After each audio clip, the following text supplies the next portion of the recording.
After his recent performance, a scintillating victory over Joseph Goodall, Efe Ajagba is declaring to accept challenges after this victory against any of the top heavyweights in the division, which is interesting because these guys need to be facing off.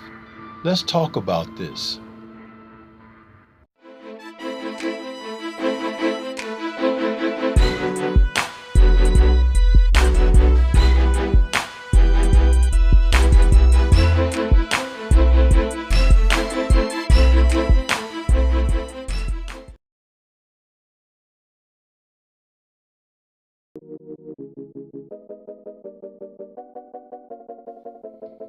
On Saturday, November 4th, Efe Ajagba returned to the ring to defend his WBC silver heavyweight title against Joseph Goodall.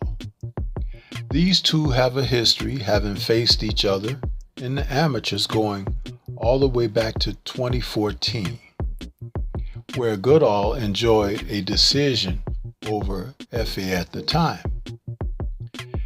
Anyone who has watched Ajagba fight over the years can see that he has slowly, steadily improved as a heavyweight fighter.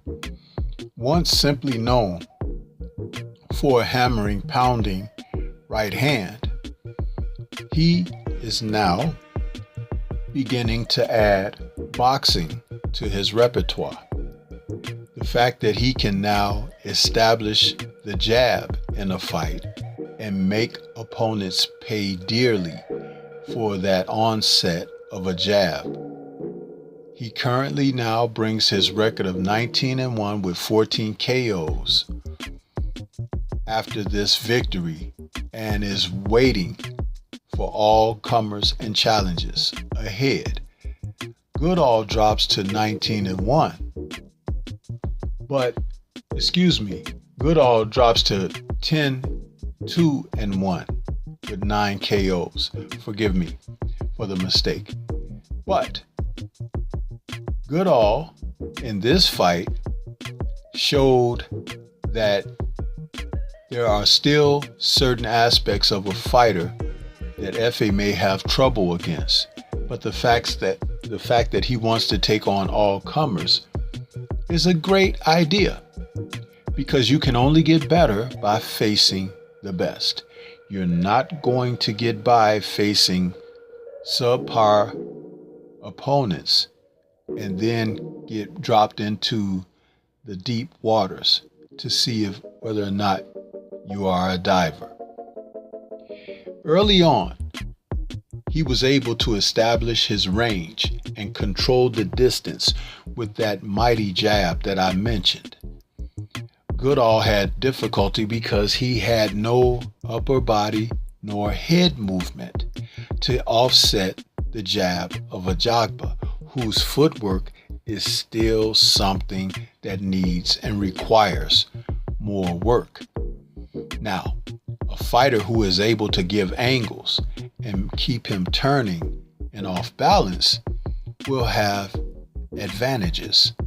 And that's where I noted that in one of the sequences of exchanges, I saw something that Goodall was able to do to Ajagba, and it caused him to be on his back foot and be uncomfortable. This is where the showed flashes of concerns came. Efe is definitely not an inside fighter. He's got to keep you at the end. He has not learned how to throw the short shots. Surprising, because when he worked with trainer Ronnie Shields, Ronnie was a trainer that had worked with the likes of Holyfield, who threw short shots. And it has to be a part of a fighter's repertoire, whether you have an 80-inch reach or not. To be able to throw short shots will make it more difficult for an opponent, because they Definitely don't want to stay on the outside where your punches can have the greater value and volume of power. But when they come inside, you need to be able to make them pay as well. But as I said about Goodall, he had no head movement. And that's what led to his early exit in this fight. He was tough enough to take a couple of shots here and there, but he began to take too many because his defense was porous. And Ajagba was smart enough to understand that if you're allowed to land one shot, why not land more than one shot? If he's giving you right hands, throw the right hands until the foundation cracks. That's exactly what happened there. And we saw that Goodall exited this fight within 3 rounds. And it was over just like that.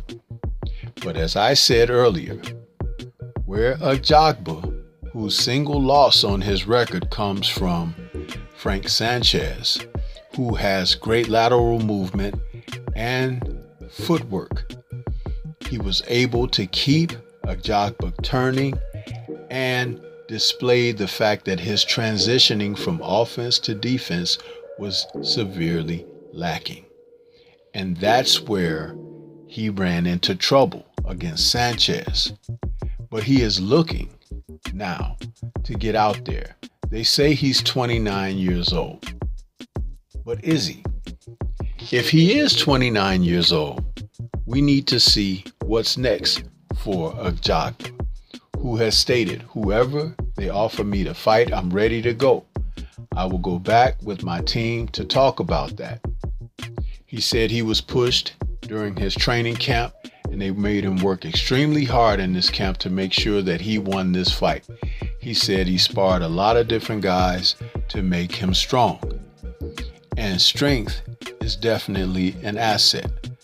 Power, the greater asset for Ajagba, as he has one punch KO power and a jab that can definitely put other fighters and opponents on notice. But he needs to clean up a few more things. But it is nice to see him back. Nice to see that he's motivated for greater challenges. But what do you think? This is Stormy B-Man. Shout out to the mighty LDBC and Liberated Perspective, a third eye view of the world. For more content such as this, please like, comment, subscribe, and share.